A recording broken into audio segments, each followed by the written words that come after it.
অনেকদিন আগে এক বনে বাস করত এক টুনি পাখি ও তার 3টি ছানা। মা টুনি পাখিটা সারাদিন এদিক সেদিক ঘুরে 3 ছানার জন্য খাবার খুঁজে এনে দিত। কিন্তু একদিন সেই মা পাখিটা আর বাসায় ফিরে এলো না। এদিকে মা টুনি পাখিটা বাসায় ফিরে না আসায় ছানা 3টি খুবই চিন্তা করতে লাগলো। এভাবে দুদিন কেটে গেল, তবুও মা পাখিটা বাসায় ফিরে এলো না। আর তাই ছানা 3টি ক্ষুধায় কাঁদতে লাগলো। ছানা 3টির মাঝে বড় টুনির ছানাটা তখন বলল, মা বোধহয় আর ফিরে আসবে না রে, হয়তো মাকে ঈগল পাখি ধরে ফেলেছে, কিংবা কোনো খাবার শিকার করতে গিয়ে শিকারীর হাতে ধরা পড়েছে। এখন আমাদের খাবার আমাদেরকেই জোগাড় করতে হবে। হ্যাঁ, আমাদেরও খাবার খুঁজতে হবে, কিন্তু আমরা তো জানি না কিভাবে খাবার খুঁজবো।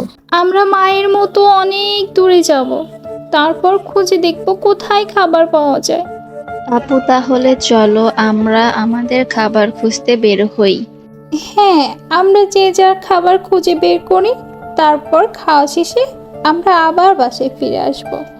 এরপর সেই 3 ছানা বের হলো খাবার খুঁজতে। এক একজন এক এক দিকে উড়ে যেতে লাগলো।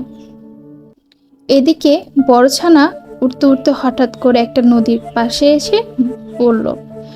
নদীর কাছে এসে সে বিশ্রাম নিচ্ছিল। তারপর সে বলতে লাগলো, কোথাও খাবার খুঁজে পেলাম না, এদিকে খিদের জ্বালায় আমার পেট চৌচো করছে, কোথায় খাবার পাবো।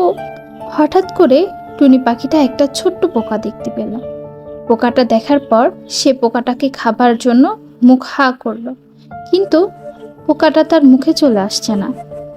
টুনি আবারও সেই পোকার দিকে মুখ হা করলো, কিন্তু কিছুতেই সে পোকাটা তার মুখে আসছে না। তখন টুনি বলতে লাগলো, কি ব্যাপার, পোকাটা আমার মুখে কেন আসছে না? আমি ওটাকে খেতে চাই, আমার ভীষণ খিদা পেয়েছে।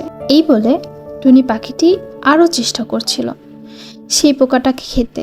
দূর থেকে একটা নীল পাখি টুনির এই অবস্থা দেখতে পেল। তখন সে টুনির কাছে এগিয়ে এসে বলল, এই যে টুনি, আমি অনেকক্ষণ ধরে দেখছি তুমি এই পোকাটাকে খাওয়ার চেষ্টা করছো, কিন্তু পারছো না।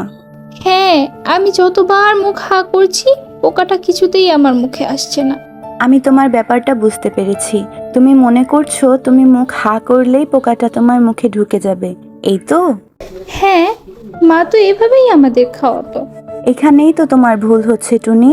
তোমার মা তোমাদের জন্য খাবার এনে দিত, আর তোমরা মুখ হা করলেই তোমাদের মা তোমাদের মুখে খাবার তুলে দিত।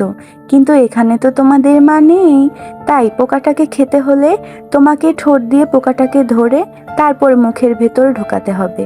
আমি তো এটা জানতাম না। হ্যাঁ, তুমি জানতে না, কারণ তুমি এখনো ছোট। তোমাকে সেই শিক্ষাটা দেওয়া হয়নি যে পোকামাকড় শিকার করে খেতে হয়, অথচ এইটাই তোমার জন্য প্রকৃত শিক্ষা ছিল। হ্যাঁ নীল পাখি, আমি আমার ভুল বুঝতে পেরেছি।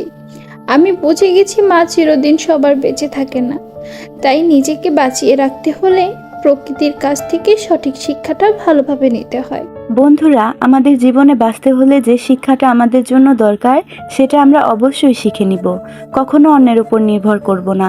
তাহলেই টুনির মতো আমরাও হয়তো কোনো না কোনো দিন বিপদে পড়ে যাব।